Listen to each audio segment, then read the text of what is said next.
Hello. ఆ, ఈ వీడియోలో నేను రీసెంట్గా మనకి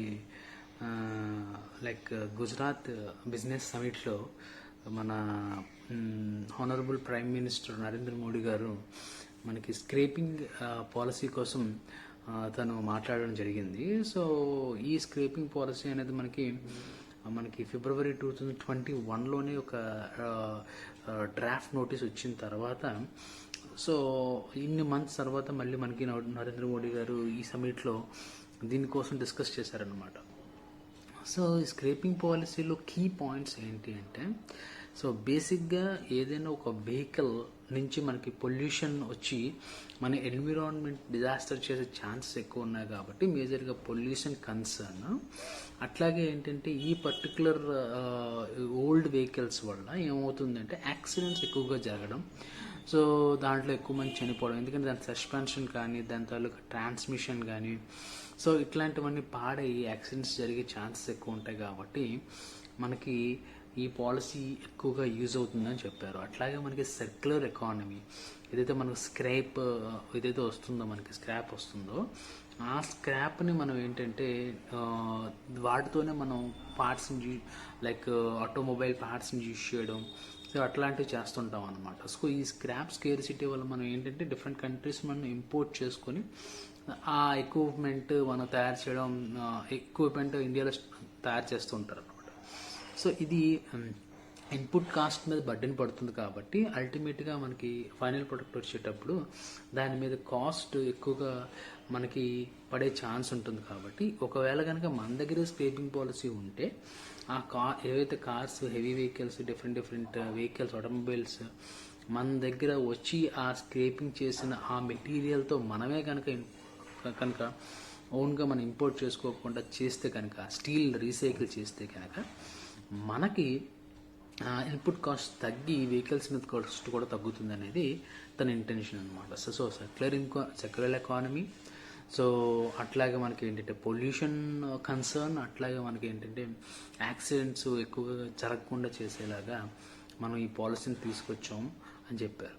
దీంతోపాటు ఒక పాలసీ తీసుకొచ్చిన తర్వాత ఇది వాలంటరీ పాలసీ కాబట్టి ఈ పాలసీని మనం తీసుకొచ్చేస్తే డైరెక్ట్గా యూజర్స్ అనేవాళ్ళు దానికి అట్రాక్ట్ కారు కాబట్టి కొన్ని ఇన్సెంటివ్స్ కూడా ప్రొవైడ్ చేశారనమాట. ఫర్ ఎగ్జాంపుల్ దీంట్లో ఉన్న నార్మ్స్ ఏంటంటే, ఫర్ ఎగ్జాంపుల్ ఒక వెహికల్ 15 years దాటింది అంటే అది కమర్షియల్ వెహికల్ అయితే దాని 15 years దాటిన తర్వాత దానికి ఫిట్నెస్ టెస్ట్ చేయించాలన్నమాట. ఫిట్నెస్ టెస్ట్ చేయించిన తర్వాత ఫిట్నెస్ టెస్ట్లో అన్ని ట్రాన్స్మిషన్ పవర్ని లేదంటే సస్పెన్షన్ని చెక్ చేసిన తర్వాత దానికి ఒక సర్టిఫికేట్ ఇస్తారనమాట. ఒకవేళ కనుక ఈ పర్టికులర్ ఫిట్నెస్ టెస్ట్లో ఆ వెహికల్ కనుక పాస్ అయితే దాన్ని రెన్యువల్ చేసుకోవచ్చు, లేకపోతే లేదనమాట.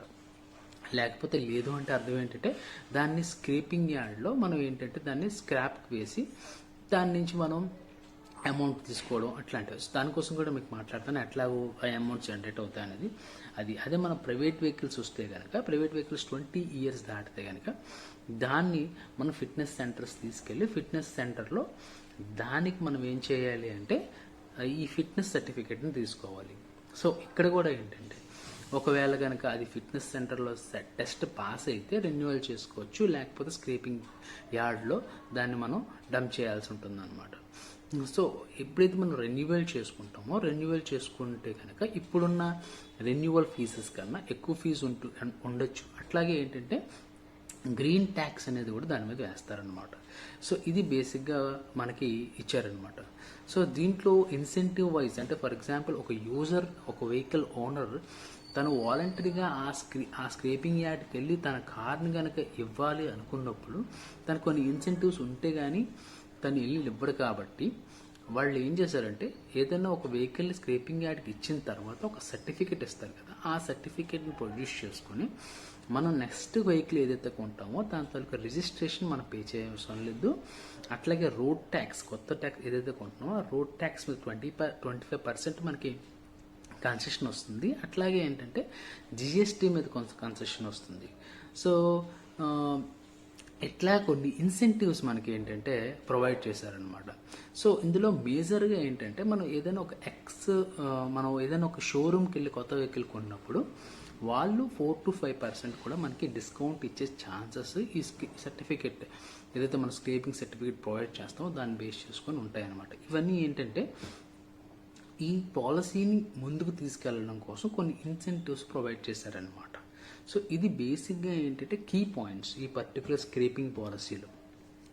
సో ఇప్పుడు ఈ స్క్రేపింగ్ పాలసీ లైక్ మనకి అంటే ఎవరి మీద ఇంపాక్ట్ చూపిస్తుందని కనుక మనం చూస్తే కనుక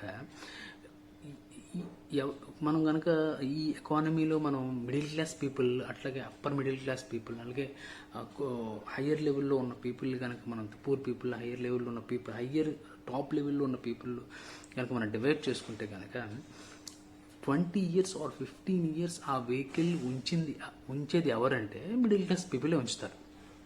ఎందుకంటే వాడు కొనుక్కుంది ఒక్కసారి ఇన్వెస్ట్మెంట్ చేసిన తర్వాత ఆ కార్తోనే వాడు ఫైనల్గా ఇంకా కొత్త కార్ కనుక్కుంటే ఆ కార్తోనే మూవ్ అయిపోతాడు అనమాట. ఏదైనా మిడిల్ క్లాస్ కానీ అప్పటి మిడిల్ క్లాస్ పీపుల్ కానీ వాళ్ళ ఇంటెన్షన్ అట్లాగే ఉంటుంది. ఫర్ ఎగ్జాంపుల్ 40 years 35 yearsకి ఆడికి కొంటే కనుక till the end of his life ఆ కారుతోనే వాడు ముందుకెళ్ళిపోతాడు. ఇంకా కొత్త కారు కొనే ఇంటెన్షన్ కూడా middle class and upper middle class పీపుల్కి ఉండదు యాక్చువల్గా. ఇప్పుడు ఏదైతే హయ్యర్ పీపుల్ ఉన్నారో, బాగా డబ్బున్న వాళ్ళు ఎవరైతే ఉన్నారో వాళ్ళు మహా అయితే ఒక 2 years 3 years వాడిన తర్వాత ఆ కార్ని వాళ్ళు ఏంటంటే ఇచ్చేసి కొత్త కారు తీసుకుంటారు. ఇప్పుడు మిడిల్ క్లాస్ వాళ్ళ మీద ఈ స్క్రేపింగ్ పాలసీ అంతా మనకి అరౌండ్గా తిరుగుతుంది. ఫర్ ఎగ్జాంపుల్ చూడండి, ఒక పర్సన్ మనకి ఇండియన్ గవర్నమెంట్ ఆ సమిట్లో ఏం చెప్పిందంటే, పిఎం గారు ఏం చెప్పారంటే సర్క్యులర్ ఎకానమీ మనం క్రియేట్ చేసుకోవచ్చు, సర్క్యులర్ ఎకానమీని క్రియేట్ చేయాలి. సో ఎట్లా క్రియేట్ చేస్తాము, దీనివల్ల మనకి ఏంటంటే ఈ కార్స్ అన్నీ మనకి లైక్ స్క్రేపింగ్ వెళ్ళిపోయి ఎవరైతే స్క్రేపింగ్ చేస్తారో కొత్త కార్స్ కొనేస్తారు. దానివల్ల మనకి ఎక్కువగా ఆపర్చునిటీస్ వస్తాయి, పీపుల్కి ఎంప్లాయ్మెంట్ వస్తుంది. అట్లాగే ఏంటంటే మనకి ఈ ఎక్కువ కార్స్ కొంటారు కాబట్టి ఆటోమొబైల్ సెక్టర్ కూడా హ్యూజ్గా ఇంప్రూవ్మెంట్ వస్తుంది. 10,000 crores ఇన్వెస్ట్మెంట్ రావచ్చు అని చెప్తున్నారు. సో ఏదైతే middle class person point of వ్యూలో మనం ఆలోచిస్తామో వాడు ఏం చేస్తాడు, బేసిక్గా 15 years వరకు వాడు కారు ఉంచాడు అంటే, ఆ 20 years వాడు కారు ఉంచారు అంటే ఆ కార్ని వాడు ఇంకా మార్చడం అర్థం. ఒకవేళ స్క్రేపింగ్లోకి వేసేయాలి తప్పకుండా నువ్వంటే వాడు ఏం చేస్తాడు, స్క్రేపింగ్ వేసేసి కూర్చుంటాడు. ఇంకా మరి కొత్త కారు ఏం కొండ ఉన్న దాంతోనే రిజిస్టర్ అయిపోతాడు. సో అట్లాంటప్పుడు మిడిల్ క్లాస్ పీపుల్ అందరూ ఇట్లా ఆలోచించేటప్పుడు నీకు ఇన్వెస్ట్మెంట్ ఎట్లా పెరగదు.